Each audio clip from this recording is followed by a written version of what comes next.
Hi Taurus, this is Morgan with Compass Rose Astrology, and today I'm going to be going through the astrology and tarot of the month of May for Taurus risings. And I do apologize, this is a different setup from what I usually do, but next month we're going to be going back to our regularly scheduled kind of tarot and astro reading. But just so you guys know, I do these readings every month and I tie in the astrology and the major transits that we're going to be seeing, and along with some tarot readings and then an oracle card at the end, just to see if the universe has another message for you to kind of tie everything in.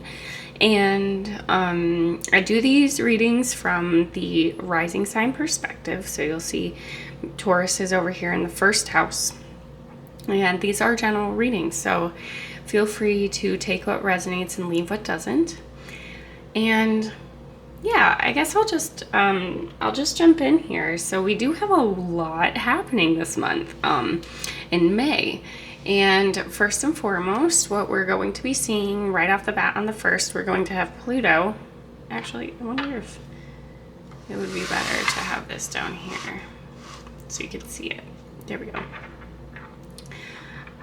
So we do have Pluto over here in Aquarius, and it's on the first, Pluto's going to start moving retrograde towards Capricorn. And when we have that happen, it's going to be going retrograde back into Capricorn on June 12th. So the entire month of May will be seeing Pluto in Aquarius going retrograde. And that's a pretty important aspect for you, Taurus, because this is in your 10th house. It's a very strong angular house, and it's making a square currently, kind of, at least by sign, to everything that's happening in your first house. So that's pretty strong. So we'll see if that shows up in the card reading. And then after Pluto goes retrograde, we're going to be having a full moon lunar eclipse in Scorpio, which is your 7th house. This is one of the last, I think it's the last Scorpio eclipse this year. While the nodes are in Taurus and Scorpio, it's going to be moving slowly between Aries and Libra. We already saw this. We had an solar eclipse in Aries in your 12th house in April. So this is going to be following that, because every solar and lunar eclipse happens in pairs, and they happen 2 weeks apart. So what's interesting about this one is the solar eclipse was ruled by Mars, and the lunar eclipse was also ruled by Mars. So between Aries and Scorpio, we have Mars making a lot of a hoopla here. And Mars actually is hanging out over here in your 3rd house in Cancer, and will be moving into Leo, your 4th house, by the end of the month, on the 20th. And that means it will also be making an opposition to Pluto in Aquarius, as these are opposite. So we might have a lot happening here, because these are some very strong angular houses for you here, Taurus. So we'll see which ones of these are going to be activated. And we also have Jupiter moving out of the 12th house and moving into the 1st house. And this is going to be happening on the 16th, and the Sun and Mercury will slowly move out of the 1st house, but this is a lot of really good energy, I think, to be bringing into your 1st house, because Jupiter is a very strong benefic. It's a very powerful, supportive, lucky planet. Having it in your 1st house can sometimes indicate being like bringing a lot of charm and a lot of luck and a lot of just magnetism to you as a person. And it could also indicate sometimes like overeating. So kind of be careful with that, because Jupiter is the planet of abundance, and it kind of tends to want to have more. But it could really bring some fun changes in with having it moving into the same sign as Uranus, which is kind of a very unique, expressive, different planet. And so putting those two together I think will be kind of fun, a little bit life-changing, I would say, but in a very fun, expressive way. And yeah. Oh, we also have So you're ruled by Venus, so I do want to bring this up. So Venus is going to be moving into Cancer on the 7th, and I think that's a pretty big shift for you, going from the second to the third house. The third house is stronger than the second house, so we will see what if that's being lit up for you.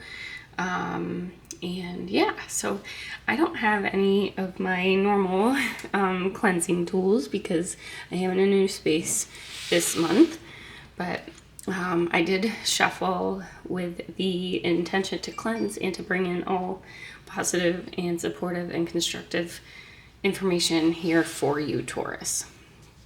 So I'm just going to jump in and we'll get our reading started for you. And thank you so much, Spirit, for your guidance and for your messages here for Taurus. What has Taurus been going through? A lot, apparently. So we just got a good amount of cards for you. And I apologize if you heard my phone going off. I forgot to silence it. So that might be something that you're experiencing a lot this month, Taurus. Maybe there's a lot of chatter happening for you, a lot of options, actually, especially with so we have the 7 of Cups, we have the 2 of Pentacles, we have the 5 of Cups, and then we have the Emperor.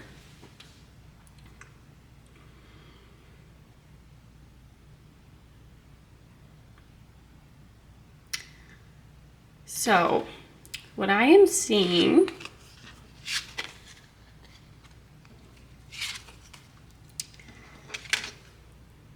oops, sorry. Okay, so what I'm seeing is that we have a lot of activations here between your first, second, and third house. So I do think this is more personally related to you because I think your Venus is actually the most activated right now. So this might be, so this could be, because the Emperor is often indicative of a leader. It could be a boss. It could be an entrepreneurial kind of a spirit here. So if that's how you're showing up right now, if you're trying to become more of an entrepreneur or to have like more control over your finances, especially with this happening in the second house, which is the house of investments and what you spend your money on, what you do in your everyday life and your routine. There could be this balance that you're trying to achieve here that has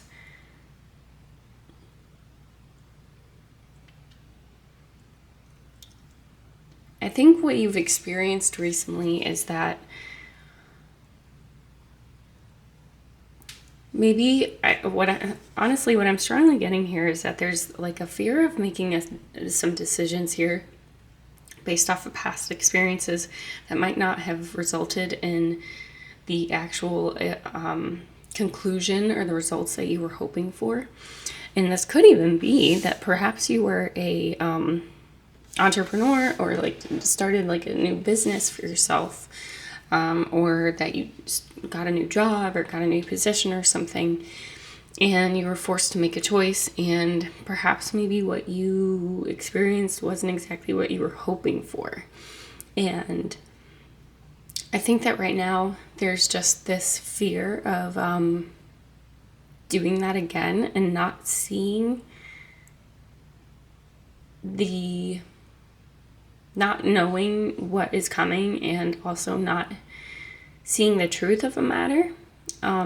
This could even be related to your 7th house. So Mars is really heavily activated, and Mars is ruled by Aries and the Scorpio and Scorpio, which is your 7th house, which is where the full moon is happening. So this could even be like a sense of disillusionment towards a person, and it could be a partnership, probably someone that you looked up to and trust to make decisions, and trust to be the balance in your life, especially with this 2 of Pentacles. And I'm not seeing, this isn't like a bad experience here for you, Taurus, but I'm really seeing that maybe there's just a lot of self-doubt here happening for you. And I think maybe you might be hoping that someone else might kind of help you through this, because there's like a sense of needing someone else to see the forest for the trees, basically, especially with the Two of Pentacles. It's just really like having someone else help to balance out what you don't think you can see or what you don't think you can handle, especially with this Five of Cups. And I think that it's really kind of hit your self-confidence a bit here, Taurus, and made you kind of feel a little bit lost in and of yourself. And it could have even led to like some really sleepless nights, especially with Aries in your 12th house, which can sometimes be indicative of poor sleep. Could be some mental sort of anguish. I'm not saying that you're like super caught up in it, but maybe it's just it's not like ruling your life or like ruling your decisions, but like it could have just been like a sense of like being kind of lost and confused and maybe having too many choices, too many things to have to consider. And so perhaps there's just this need to reach out to someone for help. And let's see, what is Taurus experiencing right now? What can Taurus experience? Okay, what can Taurus experience right now?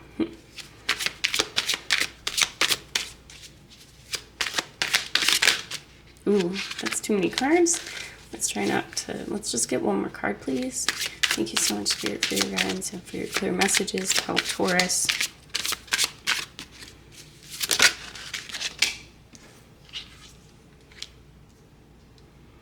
Okay.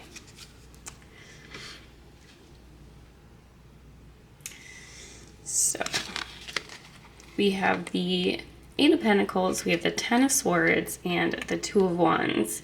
It's kind of funny because as I was saying, that it's nothing that's like really ruling your decisions or ruling your actions right now. It's definitely getting to the point where you feel like you're beginning to become a little bit overwhelmed, and perhaps there's a sense of dwelling, not just mentally, but also like physically. Maybe there's a lot of like bringing this up to other people, or expecting it to go away if you keep dwelling on it, I guess, but like also it not really going anywhere. And especially with this Eight of Pentacles, so that's usually indicative of just working really, really hard to try to get through something and to try to kind of make something work for you without actually understanding the outcome or what is possibly coming towards you. And when we have that card, I really do think that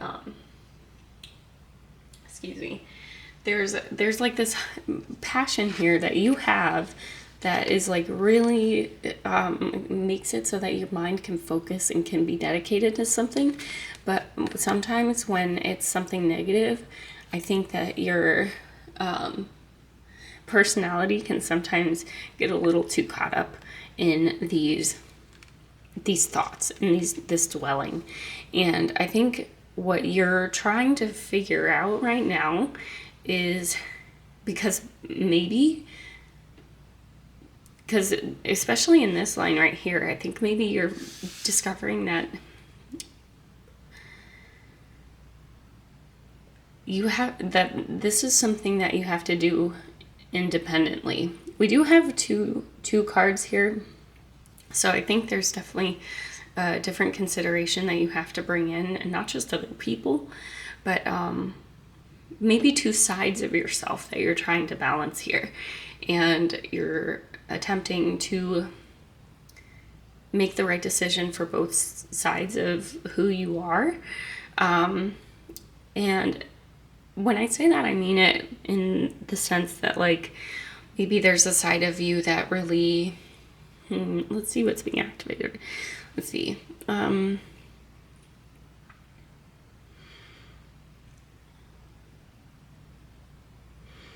So we do have the first house and the 12th house really strongly activated here. So this could be something kind of Jupiterian, because Jupiter is going to be going between the 12th house and the first house. So let's say that so Jupiter can sometimes indicate philosophy and belief and religion. So, like, let's say that there's a part of you that really does believe in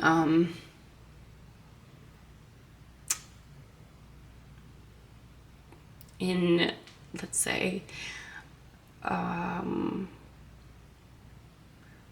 living a certain life, basically. Okay, let's go with this example. So maybe there's a part of you that believes in living a frugal, sustainable lifestyle, and you really want to attempt that with, like, maybe a homestead or something, or growing all of your food, or having, like, compost bins and all these animals that maybe help, like chickens, so you can have eggs and stuff, so you won't have to be going to the store. But then there's also a side of you, Taurus, that really believes in also having a family or a lifestyle close to the city, because you like to go out or you like to go shopping, and you also have a lot of value in the things that you really love and hold dear, which could also be like something that makes you feel good about who you are.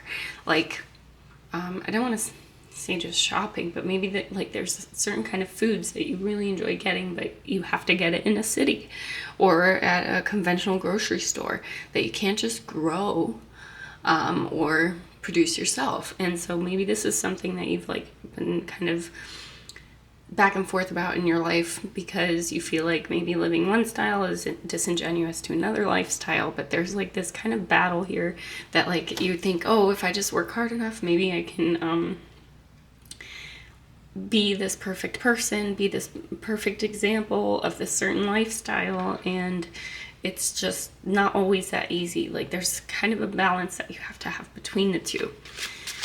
So let's see, Taurus, what do you have to expect after this month?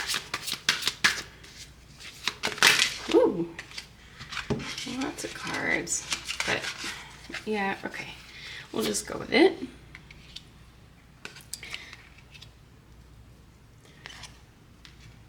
Wow. Oh my goodness, oh my goodness, oh my goodness. So all aces and major arcana. That's huge. So we have the Ace of Cups, we have the Chariot card, we have the Ace of Pentacles, we have the Devil, we have the Magician, and then we have the Tower. Let me try and hold this up for you. Ace of Cups, Chariot, Pentacles, Devil, Magician, and Tower.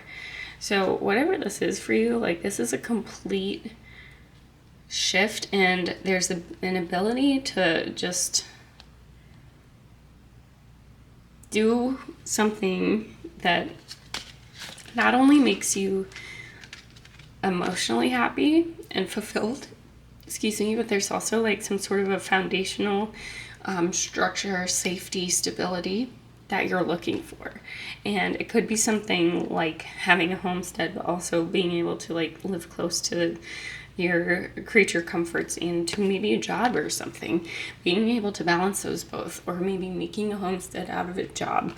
I don't know why that's what first came to my mind, but it's just an example, Taurus. It could also be maybe you're looking to have a relationship with someone that is fulfilling for you emotionally, but also isn't afraid to stand up for what they believe in and what you believe in, especially with the Emperor. But with all of these major arcana, the Chariot, the Devil, the Magician, the Tower, this isn't a really incredible shift for you, Taurus. I think, like, to me, this feels like the end, or the beginning, the end of an old cycle and the beginning of something brand new for you. And I think there's a bit of a fear based off of past experiences that you have to get over or get through or be able to work with to be able to like take this step in a new direction. And just there's a sense of there doesn't have to be one or the other. It doesn't have to be black or white. And there's an ability for you to really hone in on both aspects and have like that sort of self-worth and self-support that you need. And I do think that with the devil popping up here, that this might be indicative of some timing with Pluto going into your 9th house of Capricorn. So this might be something that you might have to deal with over the next, I think it's a year, 2 years, till 2024, till Pluto finally goes back into Aquarius. So this might be something that you might be dealing with for a while. But what the universe is telling you is that old belief systems, old structures, old foundations that are not good for you are going to be, we're going to continue analyzing that, and you have all the power and you have all the intuition and strength and tools that you need to move forward. It's just you might be having some internal monologue kind of battles with yourself as you're going through this, but there's complete success and happiness on the horizon here for you. So there's nothing to be afraid of, especially with the Chariot card. Like whenever I get that, it's always it's always a success. There's always happiness here for you. You are very strong and independent, and you know what you need and what you want, and maybe sometimes you lose sight of it, but it is there, and you're an incredible person, Taurus. I love seeing the Chariot come up in a mix of these cards because it really truly indicates you're on the right path and you're going in the right direction. You just need to kind of believe in yourself here. So let's see if we can get an oracle card for you from Spirit.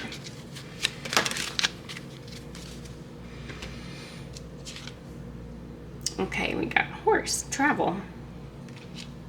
And that's actually kind of interesting because the 9th house is about distant travel, and we do have it on the horses are on the Chariot. Well, traditionally the 2 sphinxes would be horses on the traditional Rider-Waite tarot. So I really do think that says that you're going in the right direction. Anyway, I'm going to read to you from the guidebook, and this is the Winterseer Animal Companion Oracle. So the keywords for horse: travel, luck, speed, strength, beauty, and messengers. The horse is admired for its speed, agility, and beauty. Horses have a special relationship with humans and have heavily influenced the course of human history. In general, horses are thought to be lucky animals, especially when they appear in dreams. Horseshoes are an emblem of luck, coined thus because of their association with iron and fire, 2 substances hated by fairies. A horseshoe found accidentally should be considered a lucky charm that will protect a house if it is nailed above the front door. Malevolent fairies, such as the puka, like to appear in the form of a black horse. Another fairy, called the Dullahan, takes on the form of a headless rider on a headless black horse. The Dullahan's horse head, sporting short ears and flaming eyes, would float in front of its body as it caroused, terrifying Irish villagers. Fairy horses and water horses are also featured in Norse and Celtic myth. Horses were used to plow fields, haul carts, and provide advantages in battle, but it was their ability to cross distance quickly and facilitate human travel that tied them most intrinsically to human history. In most belief systems, horses have a place of honor and are considered sacred animals. Horses are a symbol of travel, adventure, and a wandering spirit. The horse may indicate a restless spirit, wanderlust, or the need for a new adventure. The journey that a horse may personify can be literal, across a physical distance, or it may be metaphorical. For example, you may find yourself embarking on an internal journey towards self-empowerment, a course of study, a new venture, or a relationship. The horse reminds us of the sacred cycle of life and of the value of the journey itself. Try not to focus on the end result to the detriment of the journey. The way in which you get there is often more important than reaching the end. You will experience times of prosperity in life, but remember that pain, illness, loss, and failure are also stops along the way. The spirit of the horse reminds us to carry on and accept all the stations on the wheel of fortune. There are some things we can control or prevent, and others we must simply accept and move through. Taurus, I think this is wonderful. I think this is super interesting because you do have a lot coming up here in the ninth house, with the travel and spirituality and a journey and everything. So there might be something really interesting coming up for you over the next couple months, up to a year and a half, I think. So I really hope that this reading resonated with you, and please leave a comment or let me know if there's any stories that you want to kind of chat about and that might relate to the astrology or the tarot. And I just want to say thank you so much for being here. Thank you so much for watching. I really appreciate you, and I can't wait to see you in the next video. Bye.